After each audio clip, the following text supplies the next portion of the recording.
তোমরা তো জানোই যে মায়ের শরীরটা খারাপ, তাই এখন আমি চলে যাচ্ছি আজকে রাতে রান্নাটুকু করতে। কড়াইয়ের জলটা একটু গরম হয়ে আসলে তাতে দিয়ে দিলাম ফরচুনের 1 প্যাকেট সয়াবিন। আগের দিনই তোমাদের বললাম মায়ের শরীরটা খুব একটা ভালো না, তাই রাতের রান্নাটা করতে আবারও চলে আসলাম।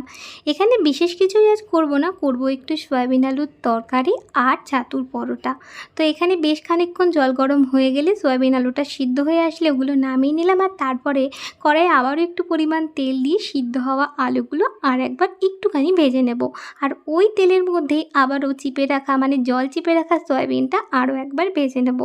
তো এর মধ্যে একটু মশলা বানিয়ে রেখে দিয়েছিলাম, যেটা কড়াইয়ে ফোড়ন দিলাম একটু জিরে, একটু শুকনো লঙ্কা আর তেজপাতা, আর একটু দিলাম কুচানো আদা। যেহেতু আর বাটাবাটি ঝামেলায় যাচ্ছি না, তাই গ্রেটারে করে আদাটা একটুখানি কুড়ে নিয়েছিলাম।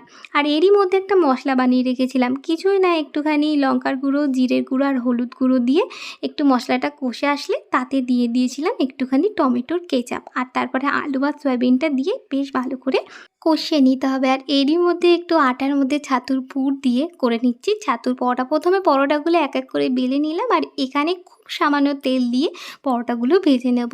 আমি খুব একটা তেলের জিনিস পছন্দ করি না, তাই দেখো না যতটা পরিমাণ কম তেল দিয়ে যায় ততটাই দিয়েছি। তো ছাতুর পরোটাগুলো সুন্দর হয়ে গেছে, আর ততক্ষণে কিন্তু আমার তরকারিও ডান। চলো তবে এবার আমি খাই, আর তোমাদের চলো একটা ছাতুর পরোটা ছিঁড়ে দেখাই ঠিক কতখানি সফট হয়েছে।